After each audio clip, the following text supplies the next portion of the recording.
Welcome, everybody. Thank you very much for joining us. As always, I cannot wait to introduce our guest to you. But before we do that, I'd like to let you know where you are. You're watching Truer MU. Truer MU is my channel where I get to talk to who I want to talk to about what I want to talk to. And I get to go on a journey with you and with our guests. It's been a very interesting journey over the last 4 years, and it gets more interesting each time I introduce a guest. So please come check us out at truermu.com.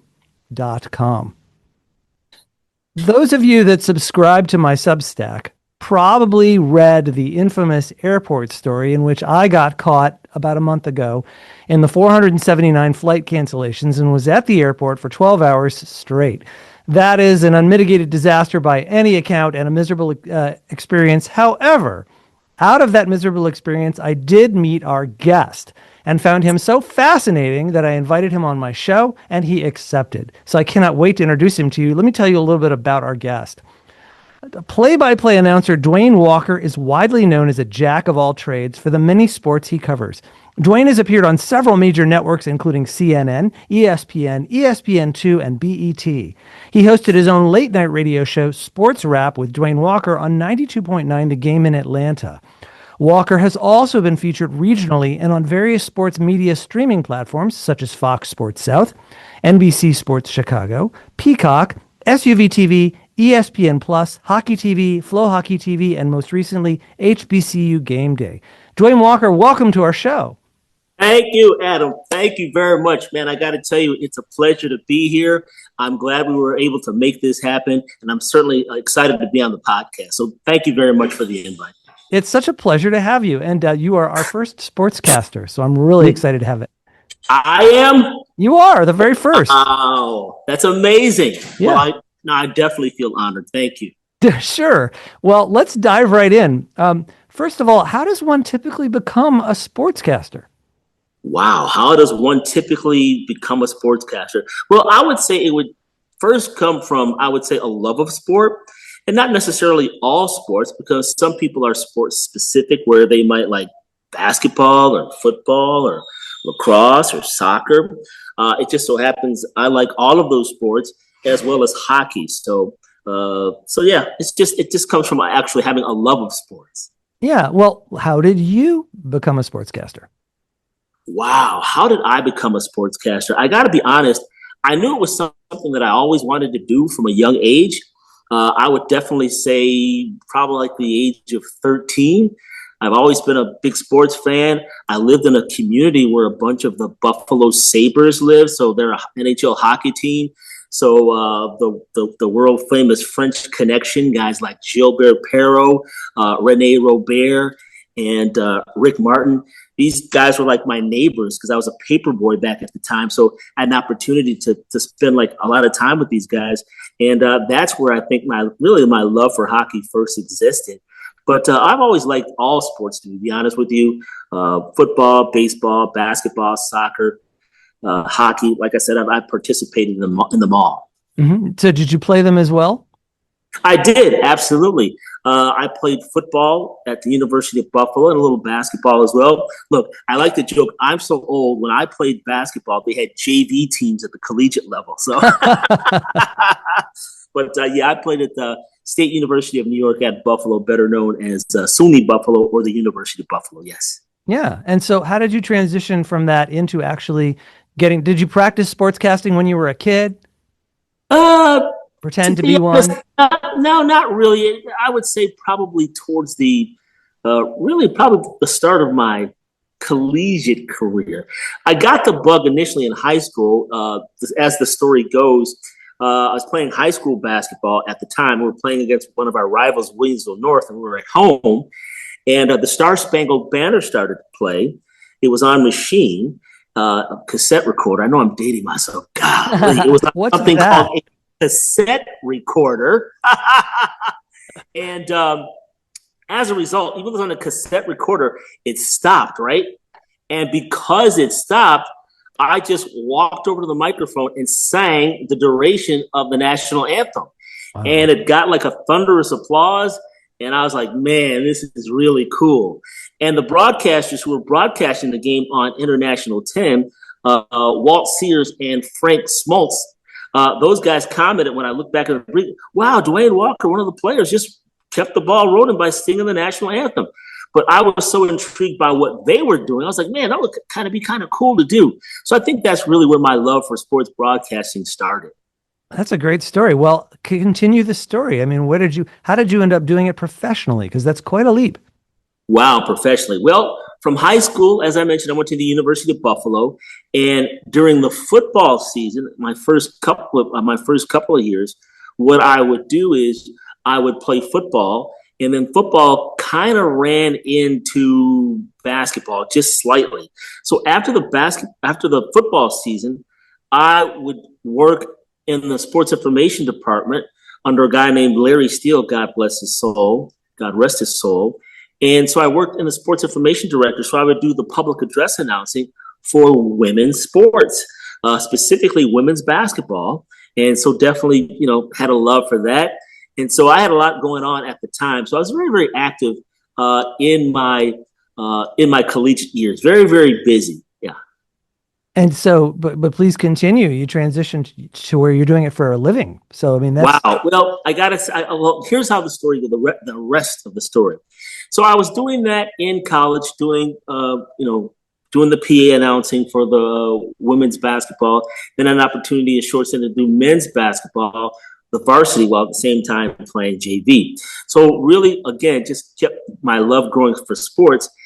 So also what I did in college, I started my own production company where I would actually go out and shoot events, because in my market, in the Buffalo, New York market, it was very, very difficult to actually get on air, right? But fortunately, in my collegiate years, I was able to get on air by creating my own sports events. So I went to the city of Buffalo and I asked if I could get the rights to do their high school football and basketball games. So for the football games, it was the Harvard Game of the Week, and the basketball was the Yale Cup Game of the Week. I went out and solidified a sponsor, which was Pepsi Cola. They were my very first sponsor. wow. The guy wrote a check for me to broadcast all the games, and the rest really was history. I was able to tap into local resources, which today I think are still available. And it was called like local access, where you could go to your local public access station and they would provide for the general community to use to do various events, whether you were into doing politics or you wanted to do sports, you wanted to do maybe home rec or do like a cooking show. You had that at your disposal. So I would go around and I would I went down to the center, the public access center, and I would hire different people. I needed a director, a switcher, and 3 cameramen. So I hired 3 cameramen, got a color announcer, and broadcasted the games. I paid all of my people out of the sponsorship money from Pepsi Cola, and it was all great. So just marvelous times. And that's something I'd like to just kind of for your viewing audience. If it's something you want to do, just do it. Like, don't wait for permission to find anybody. You just slowly build up what you need to get started. And in today's society with technologies just unbelievable, you can literally do anything and get a map. I don't know, Adam, if you're into Chat GPT or any of, and I know a lot of people are kind of wary of artificial intelligence, but if you have the attitude, hey, I want to embrace it and try to learn as much as I can about it, so that you're on the leading curve of it, as opposed to shying away from it, because it's not going away. So yeah. So back to the story. So also in college, in addition to doing basketball on the PA, I had an opportunity to do baseball. And how that came about, I approached our AAA affiliate of the Chicago White Sox, which was the Buffalo Bisons. Now they're a AAA baseball team, and I was able to get Bob Rich, the owner of Rich Products, and the Buffalo and the baseball team, the Buffalo Bisons baseball team, to sponsor me to go to the 1987 winter baseball meetings in Dallas, Texas. So I went to the winter baseball meetings while still in college in Texas, and got hired there after interviewing with the Chicago the Chicago Cubs franchise. So I started doing baseball and was the assistant general manager for the Winston-Salem Spirits, assistant GM, and I did their play-by-play broadcast of the baseball games. So that was another just a tremendous experience. So again, just kind of just building, getting as much tape as possible, and from there. And I feel like I'm a run-on sentence, Adam. You can stop me anytime. No, I love this. Please continue. Yeah. This is fascinating. Oh, wow. Because you really wrote your own ticket. Yeah. Well, I mean, I don't want to. I guess you can say that, but along the way, you do need help from the standpoint. You need help. You know what I'm saying? Someone has to help. No one can do it all by ourselves. You know what I'm saying? You do need kind of have someone extend an olive branch. But if someone sees you working hard, they may tend to hire you. So after the winter baseball meetings, and what was cool about that job, not only did I get a job, it was my senior year in college, so I was able to work it as a work study. So I was able to get collegiate credit, and that's actually what helped me put over the hump to graduate. So it was like a win-win in so many different areas. Yeah. So I had to move to Winston-Salem, North Carolina. That was an adventure itself. And it's so crazy. If I could just share this right quick, Adam. Sure, please. I know we met after you got on a flight. Well, today I boarded a flight to come to St. Louis, where my daughter is starting her first job. So my wife and my son, Jacob, were here actually helping her move. And I just think back to how my first job out of college was working for the Winston-Salem Spirits, and how my dad drove to North Carolina to move me in. So it's just bringing back so many just beautiful memories. I'm just thinking about just now as we're talking, how history has repeated itself. And really, I'm starting to get a little emotional. But I've had an incredible ride. I just mentioned to you about, working in baseball. And then from there, after that, I came back home. And one of the local radio stations, WHTT, they're an oldies formatted station. They invited me to come on because I was doing an impressionist of some of my favorite sports broadcasters. And one was a hockey broadcaster, a legend. He recently passed away. His name was Rick Jenneret. And I would do an imitation of Rick Jenneret that was pretty good. And the guys at the radio station heard about it, so they invited me to come up. I came up, did my impression. Let's hear it. Very, very well. All right. On the face-off, here's Gilbert Perreault winding up through center ice. Here's Perreault cutting it on goal. He scores! Upper right-hand shelf, right where Mama hides those cookies. And it's 1-0 Buffalo. So that's great. That's how it all started. Yeah. So again, like I said, I fell in love with hockey because those guys were literally my neighbors. And to this day, I have very good relationships with some of the players and the coaches. For example, legendary coach, and you can look it up, legendary coach Scotty Bowman, the winningest hockey coach in history, is like a very good personal friend of mine. As a matter of fact, he was just over at our family gathering at the house in Williamsville, New York, for our family cookout for July 4th. He's 92 years old. So and he and I have gone back a long way. I used to coach Little League Baseball with him. And my little brother was on the team, and his son Stan was on the team. Stan presently is the general manager of the Edmonton Oilers, and unfortunately, they recently lost in the Stanley Cup Finals against the Florida Panthers, who won it now 2 years in a row. But we all played for the Yankees. Well, not we all played, but we coached, and they were the players. My brother and Scotty's son Stan played for the Yankees, and we would win the championship literally every year: Single A, Double A, Triple A. And then in the majors. So that's really where I got my winning mentality from my mentor, Scotty Bowman, who, like I said, to this day, just, again, I'm going to say it again. I might say this throughout the podcast. I've had an opportunity to really live an incredible life.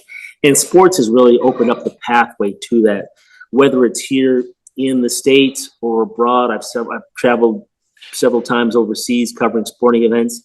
And I plan on continuing to do that for the next, hopefully 20, 25 years. And Well, I've been that's in the amazing. look, and I've been in the business 40 years. Yeah, yeah, yeah. Well, I mean, so that's one of the reasons I'm happy to have you on the show because we have lots of different people on the show, writers, musicians, Yeah. all sorts. And you're not just talking about sportscasting, you're talking about what you need in order to succeed. And what you Yeah. brought to the table was you weren't waiting for anyone to give you permission. You No. said, what can I do to advance myself? What can I do to get in front of people, to do what I need to do? And from there, you were able to get in a position where people could help you. And I think maybe a Yes. lot of people think they're going to get help on their doorstep. And, Mm-hmm. you didn't wait for that. And so you did a combination of two things. Like you were self-starter and you found help as you needed it. And that's fascinating. Do you think in your relationship with other sportscasters that they had similar journeys from yours, or would you say yours is unique? Well, I would tend to think that mine is a little bit unique because as far as what I do in the sports realm as a play-by-play announcer, there aren't very many national African American sports play-by-play announcers. I mean, if you were to be honest, I mean, I can count on both my hands how many there were, on one hand, how many there really are. So I think my journey has been a little different than others, but don't get me wrong. No matter who you are, it's very, very difficult to break into this business. And, again, you have to have tenacity. You do have to be good. You do have to have some luck. Timing is a big part of it. I would say my biggest break in coming to Atlanta, Georgia, which is, where I live now, in 1987, while I was in college, my mom sent me to a sportscasters camp that was in Atlanta. And part of the events that we were covering, we did Atlanta Braves baseball. So we had a chance to do an Atlanta Braves broadcast. And we were doing Atlanta Hawks basketball at Southern Tech. And the owner at the time, a guy named Ted Turner, who owned not only CNN, but the Atlanta Hawks, he attended one of the summer camps, summer league games with his then wife, Jane Fonda. And I walked right up to him and said, "Hey, Ted, my name is Duane Walker. I plan on being the best sports broadcaster in the world one day, and I'd love to come work for you." And that was in 1987. And then fast forward, if you look on my resume, in 1996, that all came to pass. And I was hired at CNN by the late, great Bill McPhail, who hired me on at CNN, where I had an opportunity to work there for 5 years, doing CNN headline sports, where I would broadcast to an audience of 75 million people around the world for like 12 hours every day, twice an hour, on the hour, every hour for 5 years. So that branding opportunity was incredible. And again, a proud moment in my sports career. Yeah, that's extraordinary. I love the story about how you're getting there. I want to take a step back.